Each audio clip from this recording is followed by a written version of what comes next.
आपने राम मंदिर का केस अभी कोर्ट किया और राम मंदिर के केस में ये कह रहे हैं कि सुप्रीम कोर्ट ने कहा कि यहाँ पे कोई एविडेंस नहीं मिला, तब सुप्रीम कोर्ट इनफैलिबल नहीं था। 5 एकड़ ऑल्टरनेट ये नेचुरल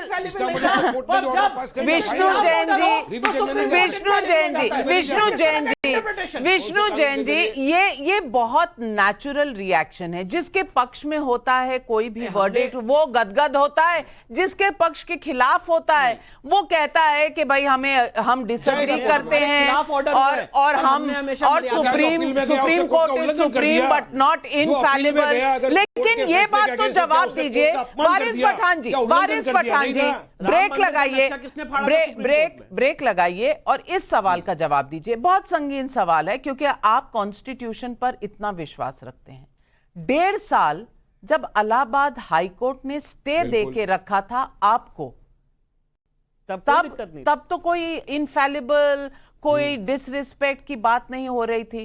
तब तो कोई आपने नहीं कहा कि अरे भाई अभी क्यों स्टे लगा दिया इन्होंने, अभी रिजॉल्व कर दें इस मैटर को ताकि 24 में कोई फायदा ना उठा सके इस बात का। तब आपको सूट कर रहा था, आप तालियां बजा रहे थे। आज आपको सूट नहीं कर रहा तो आप सबको बुरा भला कह रहे हैं। नहीं, बात मैं किसी को बुरा भला नहीं कह रहा हूं। उसी संविधान का जिसने आपने जिक्र किया, मैं उस संविधान को मानता हूं जो डॉक्टर बाबा साहेब अम्बेडकर ने हमको दिया। उसी संविधान ने मुझे अधिकार दिया है कि अगर मैं कोर्ट के फैसले से असंतुष्ट हूं तो मेरे पास हायर कोर्ट है, अपील में जाने के लिए, रिवीजन में जाने के लिए मैं जा सकता हूं। अगर मैं जब वहां जा सकता हूं तो मैं रिस्पेक्टफुली डिसएग्री करता हूं, इसीलिए जा सकता हूं ना।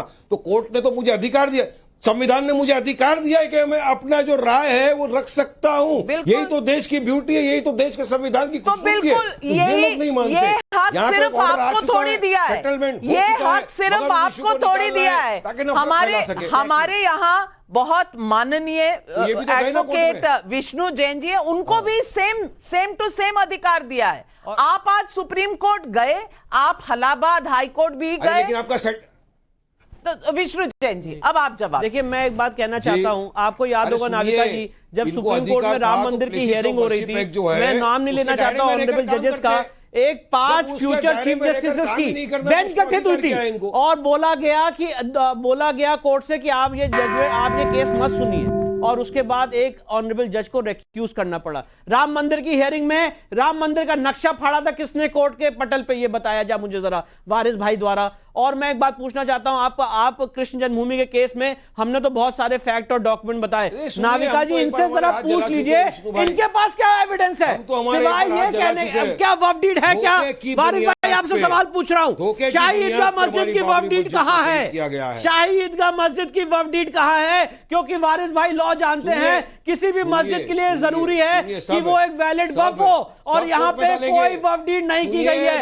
आपको पता है नाविका जी, इतनी बड़ी एक मतलब जिसे कहते हैं विडंबना है कि आप एक समाज को रोक रहे हो कोर्ट जाने से, और वक्फ एक्ट 1995 के तहत आप किसी भी संपत्ति को वक्फ संपत्ति घोषित कर सकते हो। Do you know for that fact? Allahabad high court की संपत्ति को वक्फ संपत्ति घोषित कर दिया था और इलाहाबाद हाईकोर्ट को सुप्रीम कोर्ट जाना पड़ा था। यही भाई साहब जो यहाँ पे बात कर रहे हैं इनफैलिबल की, इनको इलाहाबाद हाईकोर्ट से इन्होंने टकराव किया, और किस मस्जिद पे? इलाहाबाद हाईकोर्ट के अंदर मस्जिद बना दी थी उस जमीन पर जिसकी लीज एक्सपायर हो गई थी, और जब लीज एक्सपायर हो गई 2017 में तो उसको वक्फ घोषित कर दिया। इलाहाबाद हाईकोर्ट सुप्रीम कोर्ट गई, सुप्रीम कोर्ट ने कहा ये आपने क्या किया, हाईकोर्ट की जमीन को आपने वक्फ घोषित कर दिया।